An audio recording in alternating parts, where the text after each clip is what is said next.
Maofisa mawiti kaundini ya Makueni ni matwaisia maandamano musini wa wote kuleana na kunungunikia kila meweta tamitalatala yusi kikono ya kumamba tendeve vamwe na mwikianisio kati wa serikali wa Makueni na nzama ya wandikani yulu wa kumongela ndeve na kumandika ndini wa muvango wa kutua ni matula mutinga vana na ndongo isi ya Makueni kwa kwema kwa ati ya meyao ndini wa wandikani.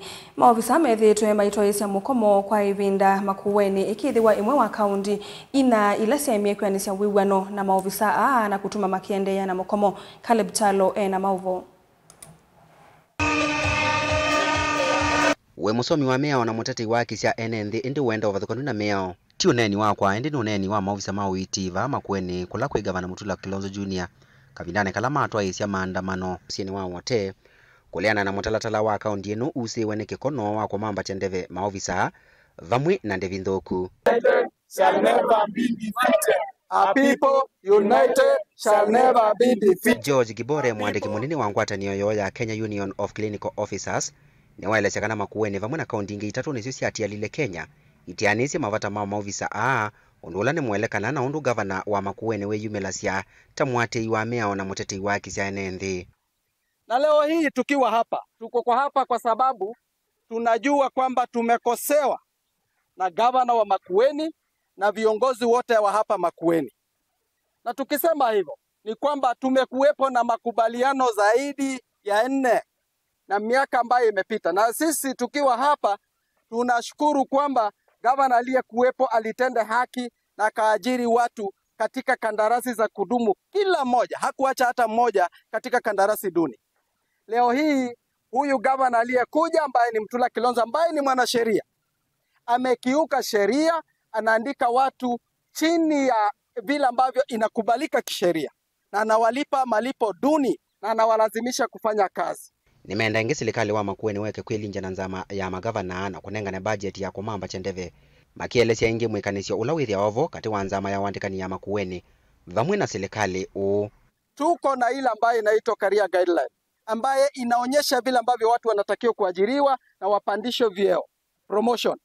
Lakini gatuzi hili la Makueni wameamua kutotumia ile ambaye ni career guideline ambayo ilipitishwa last year, na wanasema kwamba hawajatumiwa kisawa na ile inaitwa Council of Governors.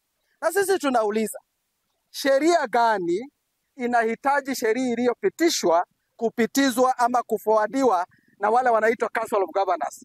Huo ndio ukiritimba na ugaidi wa viongozi ambao wako katika ugatuzi. Na hatutaki kusema ni County Public Service Board, kwa sababu mwenye budget ni governor, mwenye budget ni CC, mwenye budget ni chief officer.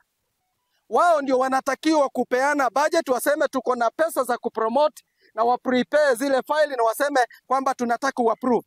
The work of the County Public Service Board is to approve. Kati wasindu ingi ilame onungulisiane kwema kunengwa insurance ya witi na kuetakana kila manenga wae kuungamia witi wo kithi kuenda nyana meao. This county of Makueni have denied us the right for medication because under the Labor Relation Act, the Employment Act, it provide or mandate the employer to provide a comprehensive medical cover sufficient enough to guarantee us medical cover. Whichever they are giving us, it is not commensurating with the requirement of the law.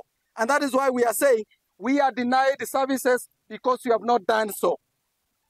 But more so, for those who have actually done, their contract ended, they have not paid their gratuity. Ni wathingile kana mukomo wo na maandamano taa ni mekuendeya nginela kiyo choke wika. Our members are going to remain on strike as long as you have not implemented what is supposed to be. Caleb Chalo, Mutongo TV, Vilingi wa Mauvou.